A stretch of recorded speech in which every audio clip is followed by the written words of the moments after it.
भारत, जिसे हम उसकी भूमि, संस्कृति और सभ्यता के लिए जानते हैं, लेकिन बहुत कम लोग ये जानते हैं कि भारत एक समुद्री सभ्यता भी था। वो दौर था जब भारत के जहाज हवा के साथ नहीं, इतिहास की दिशा बदलते थे। आज हम बात करेंगे भारत के उन भूले हुए बंदरगाहों की, जहां से शुरू हुई थी भारत की समुद्री शक्ति की कहानी, लोथल से मुजरिस तक की यात्रा।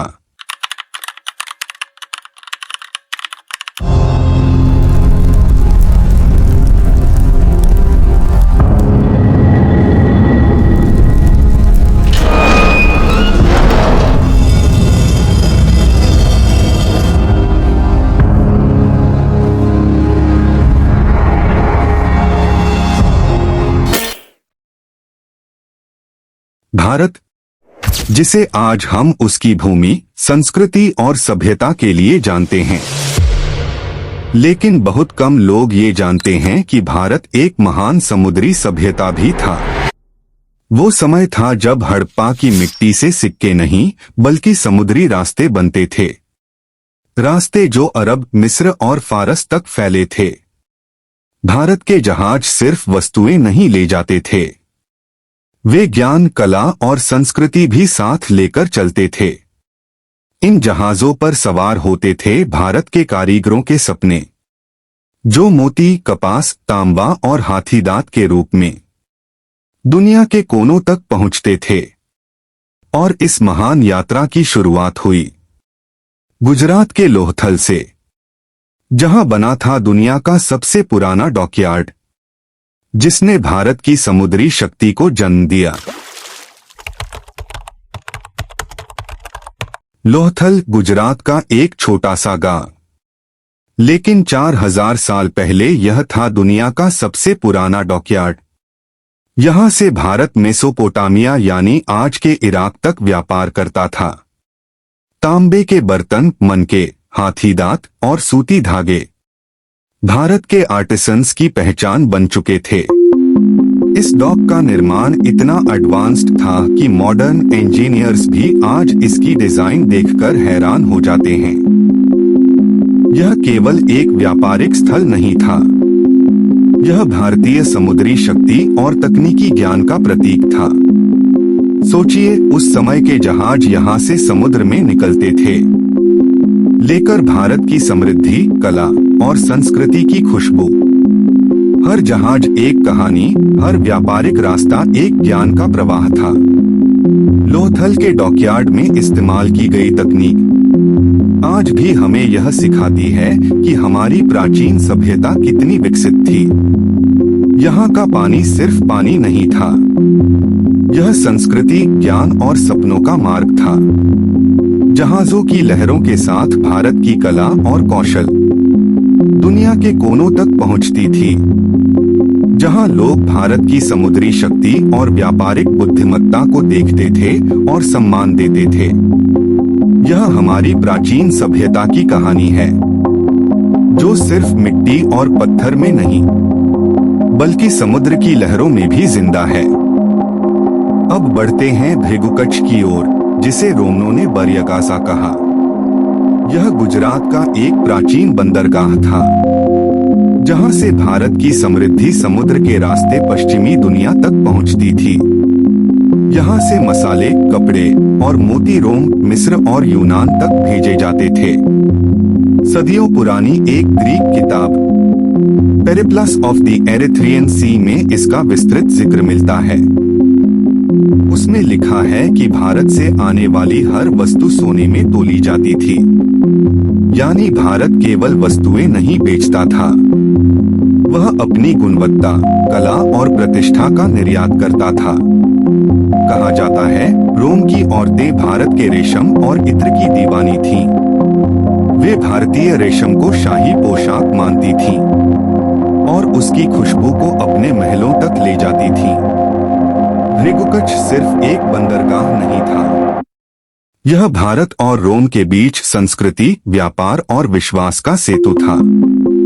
हर जहाज जो यहाँ से निकलता था, वो अपने साथ भारत की कला, कौशल और गौरव लेकर जाता था। मुंबई के पास था सोपारा, एक ऐसा स्थल जहां बौद्ध भिक्षु और व्यापारी साथ रहते थे। यह केवल एक धार्मिक केंद्र नहीं, बल्कि व्यापार का भी प्रमुख केंद्र था। यही अरब के व्यापारियों का पहला पड़ाव था, जहां से उनके जहाज माल लादते और आगे की यात्रा की तैयारी करते थे।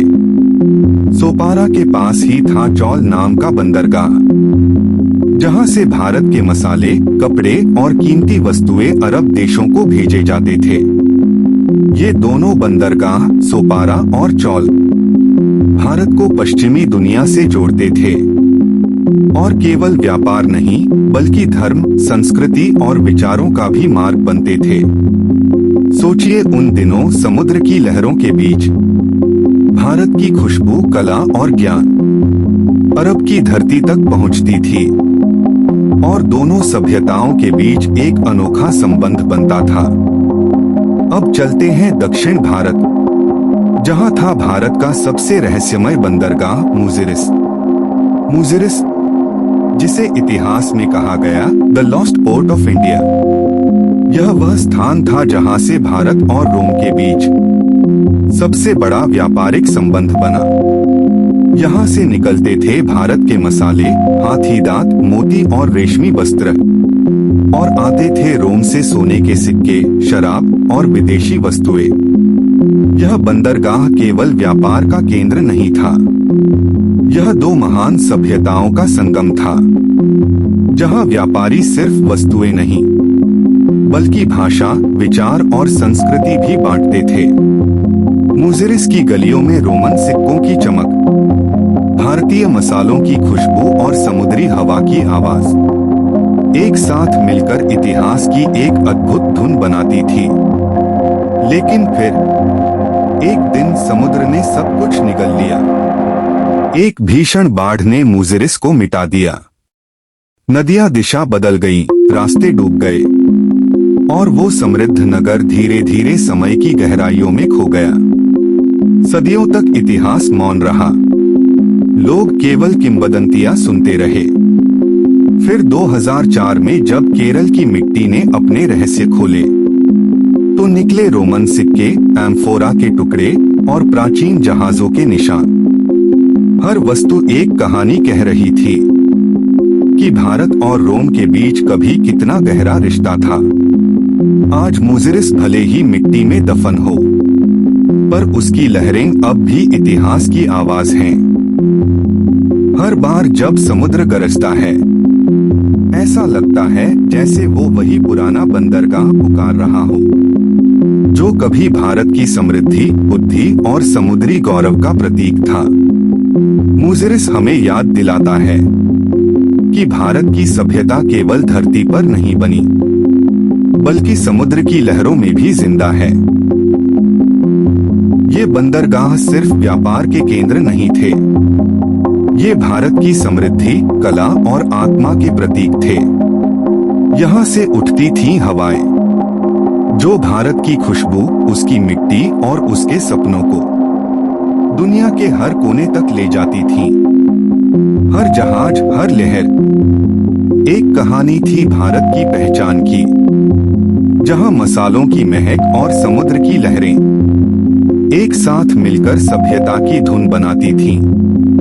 इन बंदरगाहों ने हमें सिखाया कि समृद्धि केवल धन में नहीं, बल्कि ज्ञान, संस्कृति और साझा अनुभवों में होती है। ये तो बस शुरुआत है। अगले भाग में हम जाएंगे पूर्वी भारत की ओर, जहां बंगाल और तमिलनाडु के बंदरगाह एशिया से जुड़ने के गुप्त द्वार थे। वहां समुद्र की हर लहर एक नई कहानी सुनाएगी, भारत की उस शक्ति की जो सदियों से लहरों के साथ बहती आ रही है।